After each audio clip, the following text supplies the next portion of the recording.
인사하시겠습니다. 주님의 이름 사랑하고 축복합니다. 저도 여러분들 주님의 이름 사랑하고 축복합니다. 따라합니다. 우리가 알거니와 하나님을 사랑하는 자 곧 그의 뜻대로 부르심을 입은 자들에게는 모든 것이 합력하여 선을 이루느니라. 할렐루야. 언제 어느 곳에나 우리가 가는 곳에 합력하여 선을 이루어야 되는 거 맞습니다. 그러나 또 이렇게 11월 달에 되면서 김장철이 되고 서로 나누어야 되고 많은 사람들이 모여서 월동 준비를 하는 이때에 우리들이 모이는 그곳에 합력하여 선을 이루어서 주의 나라를 잘 세워나가는 저와 여러분의 삶이 되기를 간절히 소망합니다. 은혜 받기를 원하십니까? 우리는 늘 은혜를 사모하며 살아가는 하나님의 백성들입니다. 그래서 하나님 오늘도 은혜를 허락하여 주시옵소서. 모든 것이 주님의 은혜입니다. 그래서 은혜에 대한 이야기를 많이 하고 성경에 보면 값없이 주신 예수 그리스도의 십자가의 은혜, 하나님의 사랑으로 말미암아 독생자를 보내주신 예수 그리스도의 십자가의 은혜, 이것이 엄청나게 많이 구약부터 표현되고 있습니다. 여러분, 은혜는 히브리어로 헤세드라고 해요. 헤세드, 인애, 인자, 은혜. 헬라어로는 카리스라고 해요. 카리스. 역시 마찬가지로 은혜, 인자, 영어로는 은혜가 뭐라고 그래요? 그레이스. 우리 가장 많이 쓰는 단어 중에 하나들이 바로 이 은혜의 단어입니다. 은혜는 값없이 주는 거예요. 창세기 6장 8절에 보면 은혜라는 단어가 나오는데 그러나 노아는 여호와께 은혜를 입었도다, 이렇게 단어가 나옵니다. 여기서 노아는 은혜를 입었다. 물론 그 뒤에 나오는 구절을 보면 노아는 당대의 정직하고 의인이었고 이래서 은혜를 입었을 수 있습니다만 의인은 없나니 하나도 없다고 로마서에 말씀하신 것 같이 하나님의 은혜로 그 홍수 시대에 노아의 가족이 구원받았다는 내용을 이야기하는 것입니다. 이럴 때 쓰는 단어가 은혜예요. 신약에 보면 우리 인간의 가장 큰 은혜는 그리스도의 성육신 사건입니다.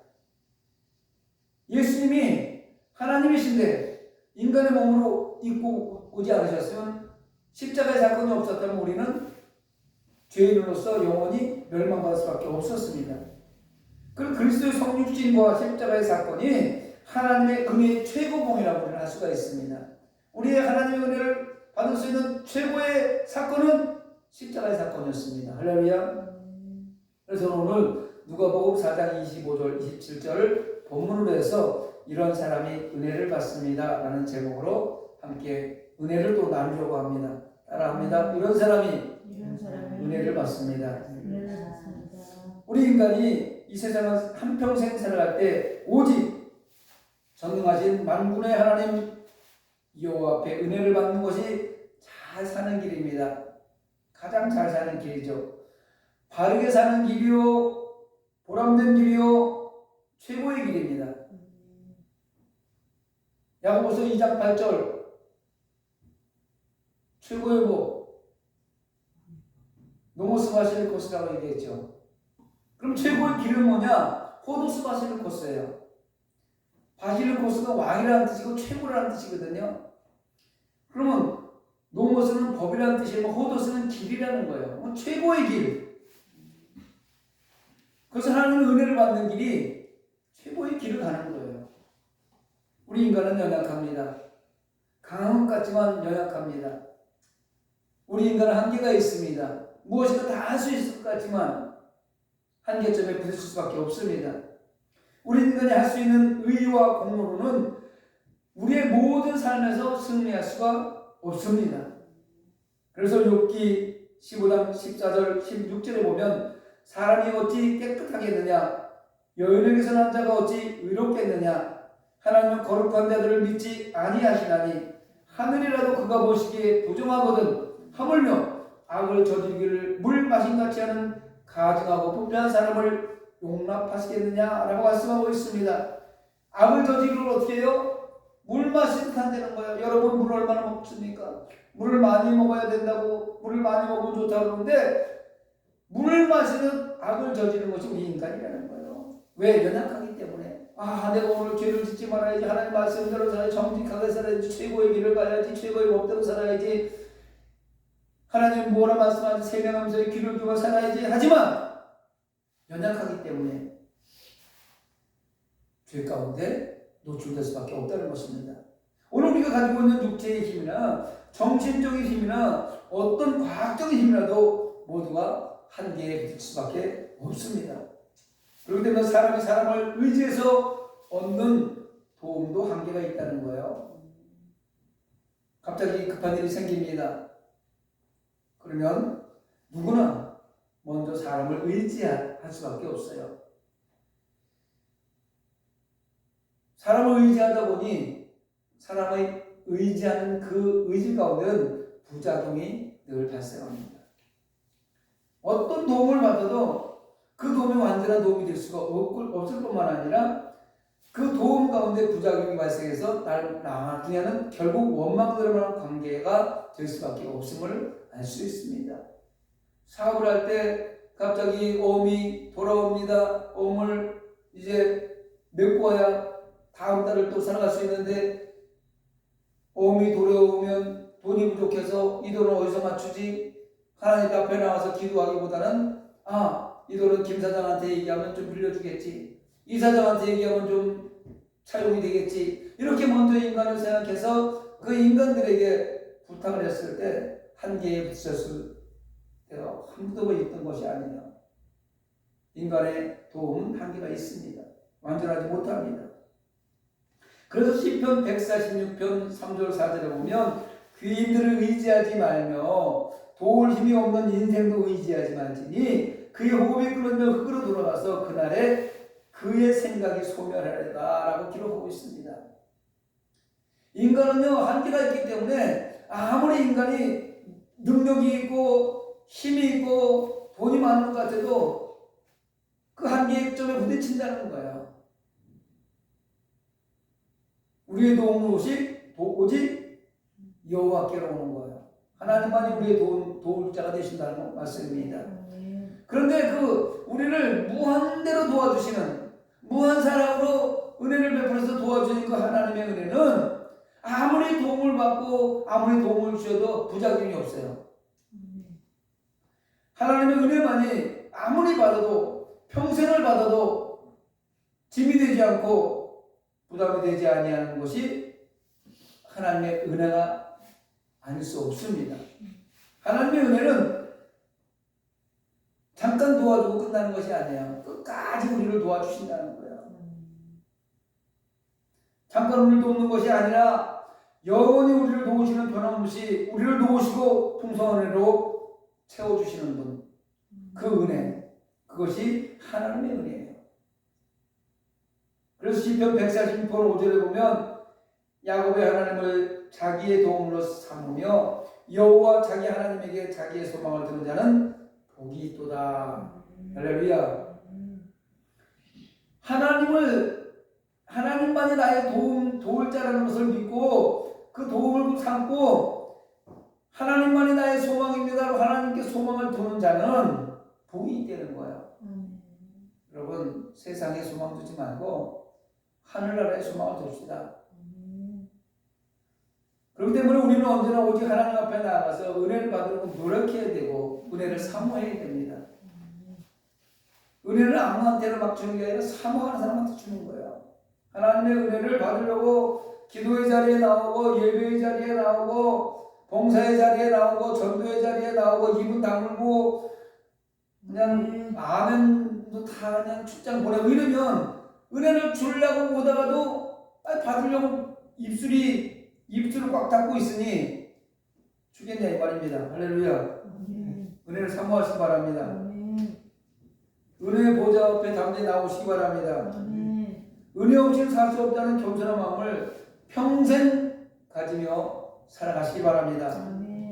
오늘 본문에 보면요 자신이 마지막 것으로 엘리야를 대접해서 가뭄 가운데서 줄이지 아니한 사렙과 과부의 이야기와 엘리사 시대에 엘리사의 말에 순종해서 깨끗한 어들 나아만의 이야기가 언급되고 있습니다.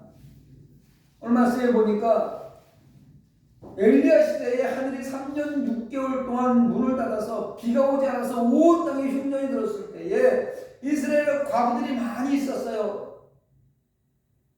돈 벌러 나갔다 죽고 전쟁에 나갔다 죽고 혼자 사는 과부들이 많이 있었는데 그 중에 다 이 사람 두 사람이 보낸 것이 아니라 오직 시돈자가 있는 사렙다 과부에게 가서 은혜를 베풀었던 내용이 있었고, 또 엘리사 시대 때에 이스라엘에 수많은 나병 환자들이 있었는데 그 나병 환자를 다 고침받은 것이 아니라 이방 나라 아람 군대 나만 장군 그 사람 한 사람만이 깨끗함을 입었다, 이렇게 지금 이야기하고 있습니다. 그렇다면 이 두 사람이 은혜를 받을 수 있는 공통점이 있었을 텐데 그것이 과연 무엇일까 한번 살펴보려고 합니다. 첫 번째, 어려움을 당할 때 낙심하지 않았던 것이 공통점입니다. 따라합니다. 어려움을 당할 때 낙심하지 말자. 인간적으로 생각해보면 아무것도 할 수 없는 마지막 순간이지만 하나님의 은혜가 임할 때 다시 일어날 수 있고 다시 살아날 수 있고 병고침을 받을 수 있고 세상을 이길 수 있는 이 증거의 말씀이 오늘 본문의 말씀인 거예요. 그러면 우리는 어떤 어려운 일을 당할지라도 절망해서는 안 됩니다. 아, 끝났어. 모든 게 끝났어. 마지막으로 자살하려고 하는 사람들이 왜 자살하냐면 모든 게 끝났다는 거예요. 모든 게 끝나서 이제 더 이상 한 발자국도 앞으로 나갈 수 없다는 거예요. 이제 끝났어. 이제 모든 걸 어떻게 할 수가 없어. 포기야. 그럼 마지막으로 포기하는 것이 목숨이잖아요. 그래서 자살하는 거거든요. 여러분, 이 세상의 끝이 하나님은 시작입니다. 그래서 하나님이 어디에서 벼랑 끝에서 만나주신다는 거예요. 모퉁이 길에서 만나주신다는 거예요. 마지막 길에서 하나님 만나주신다는 거예요. 십자가의 죽음이 부활 전에 일어나는 사건이잖아요. 이게 무슨 말이냐면 십자가의 사건이 없었던 부활은 존재하지 않는다는 이야기예요. 십자가에서 돌아가셨기 때문에 부활의 사건이 일어났었다는 이야기입니다. 내 생각이, 내 고집이, 내 계획이 죽어야 하나님의 생각으로, 하나님의 방법으로, 하나님의 계획 안에서 다시 살아날 수 있다는 것입니다. 지금까지 가지고 있었던 내 사고방식, 사람에게 의지하려고, 먼저 권력 앞에 의지하려고 가지고 있었던 내 생각, 그걸 죽여야 하나님의 은혜 가운데 들어가서 하나님의 방법대로 모든 것이 해결될 줄 믿습니다. 인간의 힘으로, 능으로, 지혜로, 경험으로 안 되는 곳에 하나님의 길이 있다는 것을 잊지 마시기 바랍니다. 하나님의 길을, 그 길에 있으면 살아나는 길이에요. 하나님께서는 언제나 합력하여 선을 이루게 하시는 축복의 하나님들을 믿어야 살아날 수 있습니다. 홍해 앞에서 많은 사람들이 낙심하고 있을 때에 하나님 말씀에 의지해서 모세는 홍해를 향하여 지팡이를 내어 밀었고 결국 홍해는 갈라지는 기적이 나타난 것입니다. 살다 보면 낙심될 때 많습니다. 얼마나 힘들고 어려운 일 앞에 봉착할 때가 있습니까? 더 이상 내 힘으로 어떻게 할 수 없을 때가 얼마나 많이 있습니까? 아, 여기서 이거 끝인가? 라고 할 때 앞으로 갈 수도 없고 뒤로 갈 수도 없고 옆을 바라봐도 해결 방법이 없을 때, 이럴 때가 얼마나 많이 있습니까?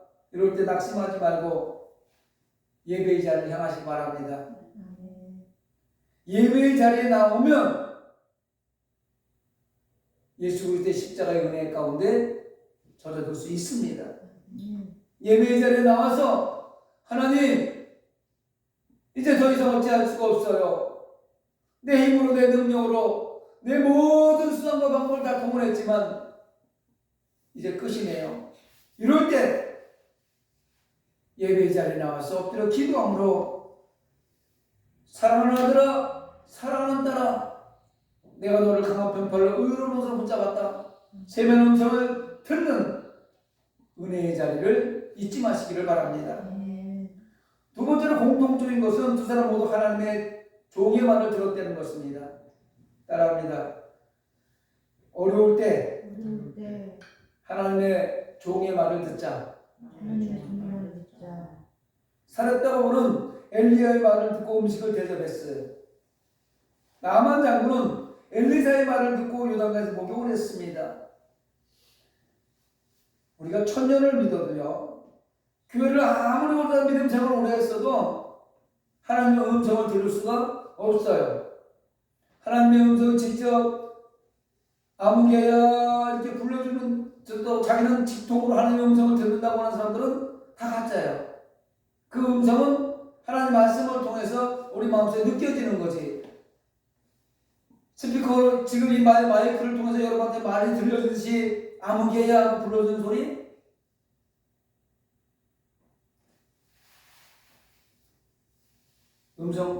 하나님의 음성이 직접 들리는 것은 불가능한 거예요. 여러분, 하나님을 봤다는 사람 많이 있어요. 상상이죠. 느끼는 거죠. 만년을 기도해도 하나님을 직접 볼 수는 없습니다. 하나님은 언제나 종을 통해서 말하는 거예요. 할렐루야. 종을 통해서 은혜를 주십니다.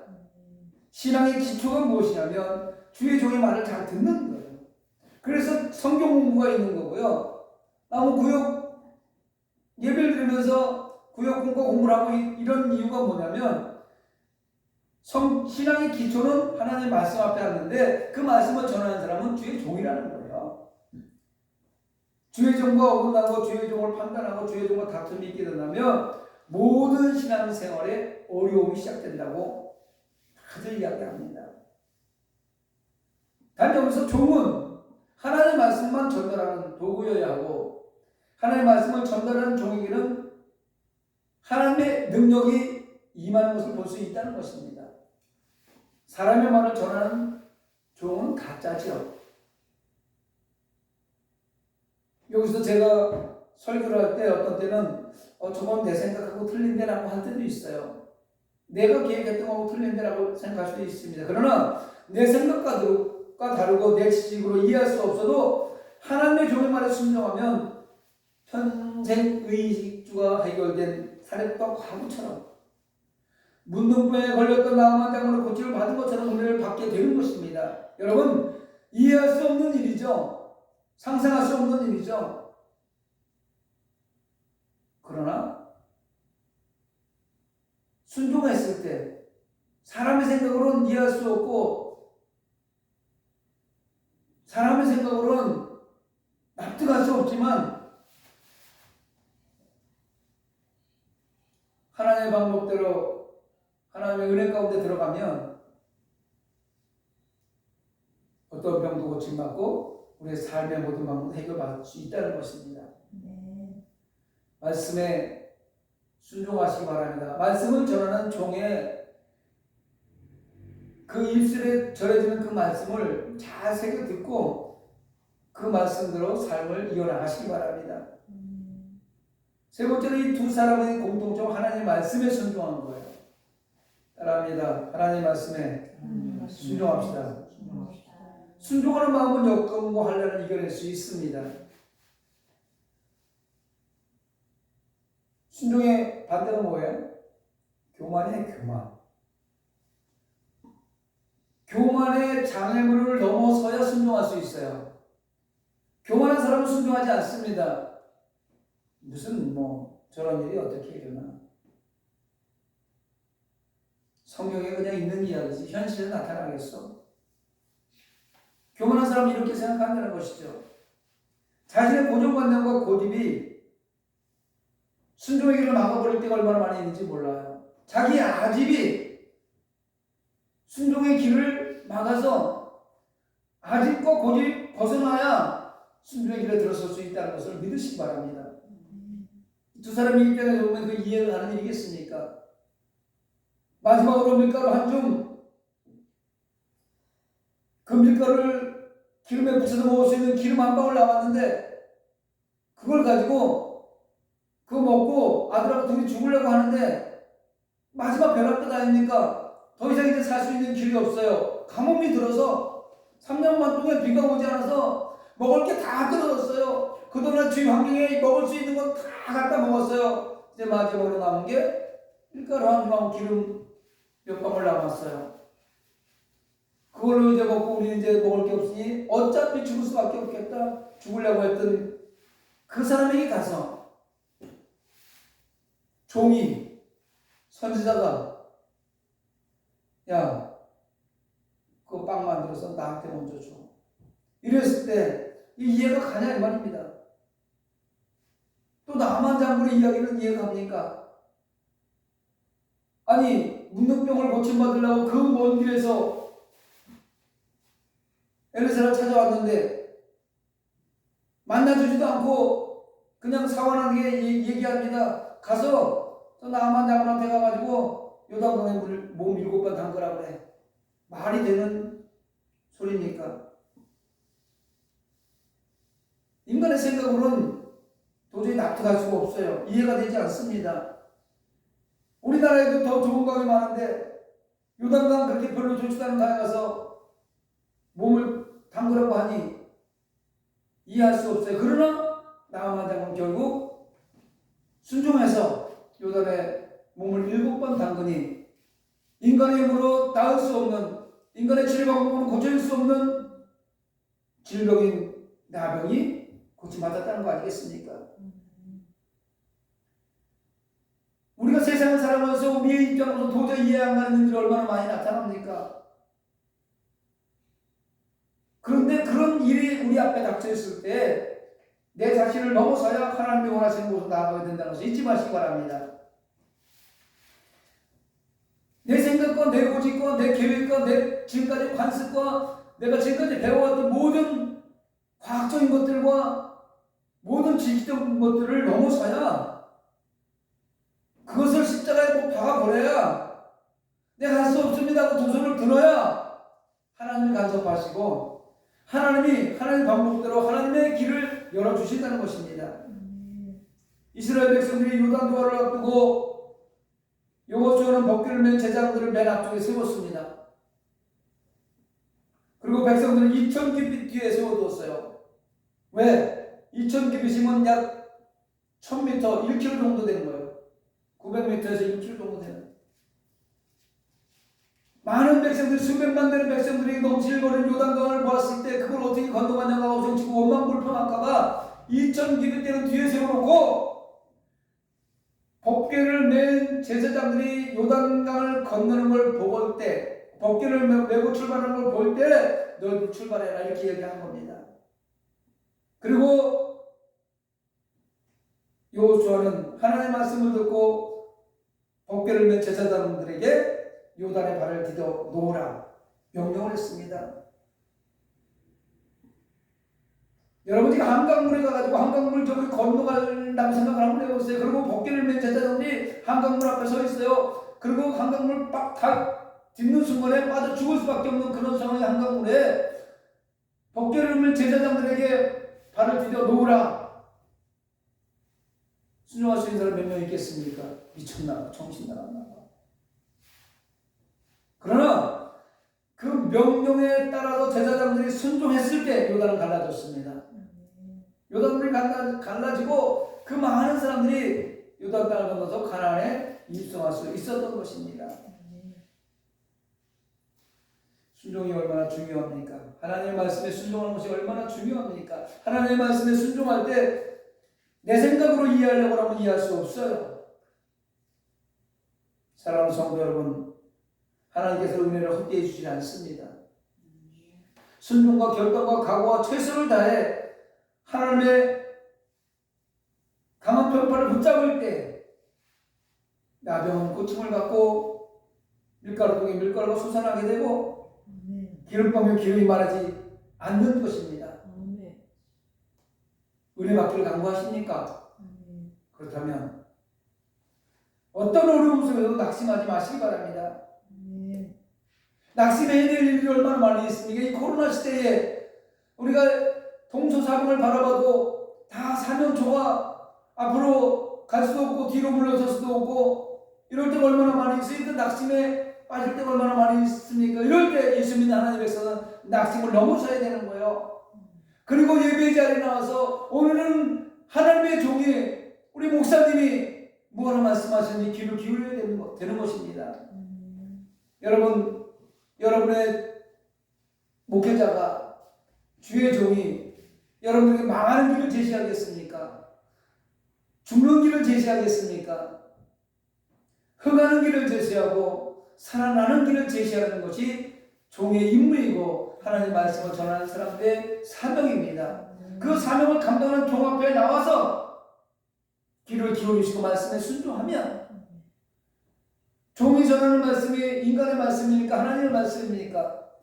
하나님의 말씀입니다.